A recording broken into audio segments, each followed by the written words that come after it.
তাহলে কি বিএনপির সাথে কি আপনাদের ঐক্য হওয়ার সম্ভব কিনা, রাজনৈতিক ঐক্য এবং নির্বাচনী ঐক্য সম্ভব কিনা, স্বাভাবিক হবে না সেটা আমরা জানতে, সম্ভব কিনা? হ্যাঁ, অসম্ভব না। বিএনপির সাথে আমরা অতীতেও একসাথে জোট করেছি, নির্বাচন করেছি, আমরা একসাথে অনেক কিছুই আমাদের বিএনপির সাথে যৌথভাবে জোটগতভাবে হয়েছে। কাজেই সেই জায়গা থেকে তো অসম্ভব কিছু না। কোনো আলাপ আলোচনা হচ্ছে কিনা? আলাপ আলোচনা খুবই প্রাথমিক পর্যায়ের বা খসড়া পর্যায়ের আলাপ আলোচনা হয়। তবে আমরা এই মুহূর্তে যেটা মনে করি সেটা হলো যে আমি আমার দল বাংলাদেশ খেলাফত মজলিসের পক্ষ থেকে যে এই মুহূর্তে আওয়ামী লীগের এবং আওয়ামী লীগের পক্ষীয় শক্তির তাদের মানে অপসারণের পরে বাংলাদেশে এখন রাজনীতিতে বেসিক্যালি একটা পক্ষই এখন রাজনীতি করছে। তো কোন পক্ষ? শুধু দক্ষিণপন্থী, যারা নাকি ডানপন্থী। আমরা বিএনপিকে ডানপন্থী দল বলেই মনে করি। বিএনপি যদিও সেটা স্বীকার করতে চায় না এখন, কিন্তু আমরা বিএনপিকে এখনো ডানপন্থী দল হিসেবেই মনে করি। ডানপন্থীরাই এখন বাংলাদেশের রাজনীতি করছে। কাজেই এখন রাজনীতির এই সময়কার এই প্রেক্ষাপটের প্রয়োজনে হয়তো নিজেদের মধ্যে প্রতিযোগিতা, প্রতিদ্বন্দ্বিতার একটা প্রসঙ্গ এসেছে, কিন্তু এই সময়ও পরস্পর জুলাই বিপ্লবের যারা অংশীজন তাদের সকলের মধ্যে একটি সহনশীল অবস্থা বিরাজমান থাকা চাই।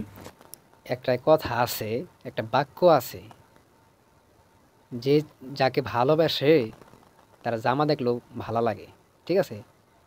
যে কারো প্রেমে যদি একবার পইরা যায়, ঠিক আছে, আর প্রেমিকা যতই অন্যায় করুক, সে আরেক জায়গায় যদি আকাম বাজাও আসে, তারপরও দেখবেন যে রাগারাগি করার পরে এটা ভুলা যায়। সে যতই অন্যায় করুক, কিছুক্ষণ রাগারাগি করবে, আবার দেখবেন যে তার পিছিয়ে ঘুর ঘুর ঘুর ঘুর করতেছে। তো আমাদের এই হজরতদের অবস্থা হয়েছে এরকম যে বিএনপির সাথে পুরানো প্রেম এটা আর ভুলতে পারতেছে না।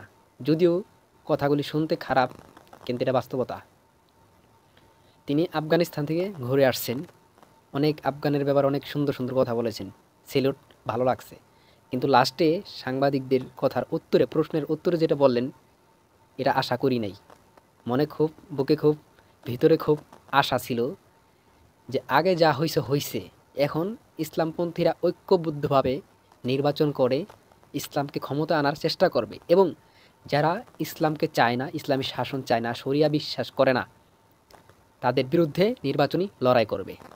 কিন্তু এই বক্তব্য শুনে আশাটা খুবই ভেঙে যাচ্ছে। সেটা হলো, সাংবাদিক সাহেব প্রশ্ন করেছেন, আপনারা কি বিএনপির সাথে জোট করার সম্ভাবনা আছে? তিনি উত্তরে কি বললেন? অসম্ভবের কিছু না, কারণ আগে জোট করেছি, নির্বাচন করেছি, এখন অসম্ভবের কিছু না। এবং কি বিএনপি যদিও নিজেদেরকে ডানপন্থী স্বীকার করে না, কিন্তু তিনি জোরজবস্তি করে বিএনপিকে ডানপন্থী বানাতে চাচ্ছেন। মানে এক কথায় বিএনপি বলে যে আমরা শরিয়া আইন বিশ্বাস করি না, আর আমাদের অবস্থা এরকম পর্যায়ে চলে গেছে, না আপনি শরিয়া আইন বিশ্বাস করেন। অনেকে বলে যে আমি ইসলামী শাসন ব্যবস্থা পছন্দ করি না, না আপনি শাসন ব্যবস্থা পছন্দ করেন, ঠিক আছে? অনেকে বলতেছে যে মানে বাস্তবতা যে আমি বিয়া করি নাই, না আপনি বিয়া করছেন, একেবারে হ্যান ত্যান ইত্যাদি ইত্যাদি। মানে এরকম প্রেমই পড়ছে, মানে এখন কিভাবে তাকে নির্দোষ প্রমাণ করা যায় লেগে পড়ে আছে। আচ্ছা, আমি বলতে চাই, বিএনপির লোকে জোট করে কি ইসলাম শাসন ব্যবস্থা কিয়ামত পর্যন্ত হবে? সম্ভব না।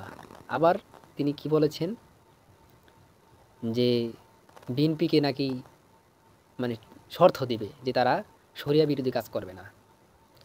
আচ্ছা, শর্ত দিলে কি তারা শর্ত মানবে? এটা বিশ্বাস করেন? বিএনপি তো আরও কয়েকবার ক্ষমতায় ছিল, কখনো কি শর্ত মানছে? শেখ হাসিনা তো শর্ত দিয়েছিল তারা কোরআন সুন্নাহ বিরোধী আইন করবে না, কিন্তু তো করছে। আর আপনি কিভাবে, যারা বারবার চুরি করছে, দুর্নীতি করছে, ইসলাম বিরুদ্ধে কাজ করছে, তাদেরকে আপনি বিশ্বাস করতে যাবেন কেন? মানে আপনি শর্ত দিবেন, মানে তার মানে আপনি বোঝা যাচ্ছে তারা ক্ষমতায় চলে গেছে, তারাই ক্ষমতা যাবে, আপনারা ক্ষমতায় যাবেন না। এটা ভেবে নিছেন? বাংলাদেশে 92% মুসলমান, প্রত্যেকটা গ্রামগঞ্জে কমিয়া মাদ্রাসা মসজিদ আছে, আলেম ওলামার আকাল নাই। বাংলাদেশের 96% মুসল্লিরাই হলো কমি মাদ্রাসা পড়েছেন, এরকম আলেমদের ইমামতিতে নামাজ পড়ে। তারপরও ভেবে নিয়েছেন কি যে বিএনপি ক্ষমতায় চলে যাবে?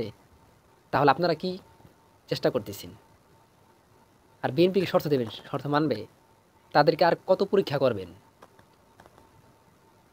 কতবার পরীক্ষা করবেন তাদেরকে? পরীক্ষা তো করেছেন, বহুত করেছেন, আর কত করবেন? তারা এখন মিছিল মিটিং করে, সভা করে, এমন কোনো সভা নাই দুই একটা বাদে যে প্রত্যেকটা সবাই শরিয়া বিরোধী কাজ করে না।